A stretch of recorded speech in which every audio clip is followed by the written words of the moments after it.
Shalom bien-aimés, que la paix et la grâce du Seigneur soient avec nous. Bienvenue encore sur notre chaîne.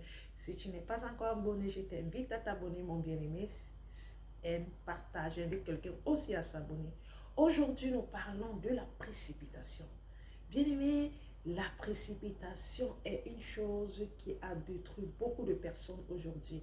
Parce que beaucoup des hommes se sont précipités ou se précipitent à tout faire, mais ne veulent pas consulter Dieu en premier. Quand nous lisons les fruits de l'esprit, nous constatons qu'il y a la patience.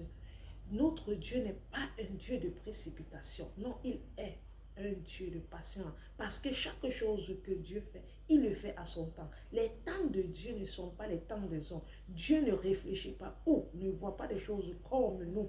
Mais nous, les hommes, nous sommes précipités. Et bien aimé, j'aimerais te dire que la précipitation a beaucoup de conséquences. Et les conséquences de la précipitation sont très, très graves. Comme nous dit la parole de Dieu que tout ce que l'homme aura sémé, il le moissonnera. Si tu sèmes la précipitation, tu vas moissonner les conséquences de la précipitation.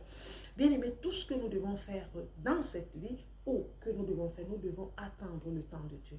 On ne se précipite pas pour se marier. On ne se précipite pas pour être riche. On ne se précipite pas pour avoir quelque chose qui nous est pas, qui n'est pas dû pour nous. On ne se précipite pas pour plaire aux gens.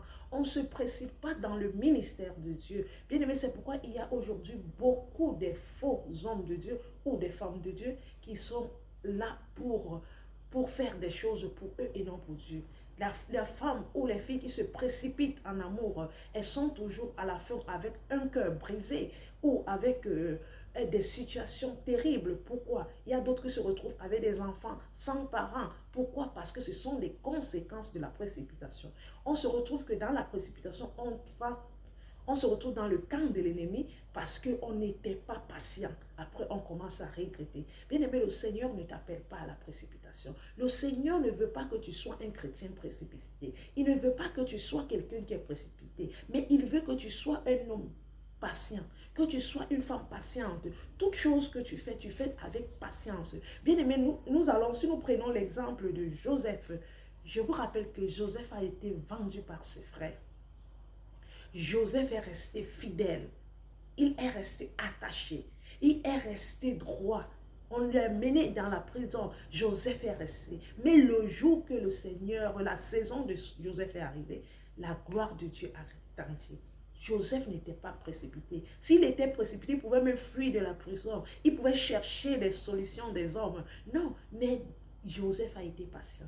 Et quand le temps de Dieu arrive, mon frère, quand le temps de Dieu arrive, ma soeur, c'est un moment merveilleux parce que sa gloire commence à rayonner. Il rayonne partout et c'est ton moment de gloire. Tu vois, tu n'as pas besoin de te précipiter pour avoir des choses précipitamment.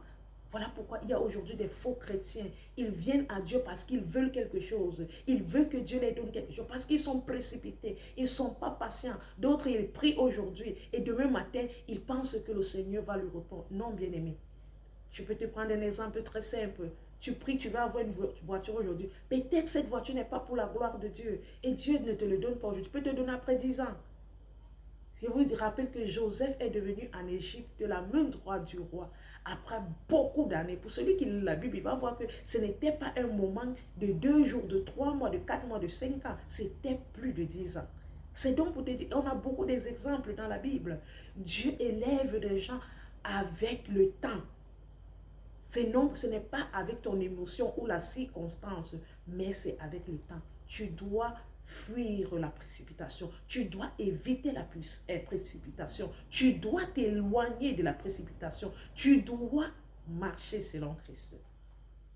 Il nous dit dans Acte 19, 36, qui dit quoi? Cela étant incontestable, vous devez vous calmer et ne rien faire avec précipitation.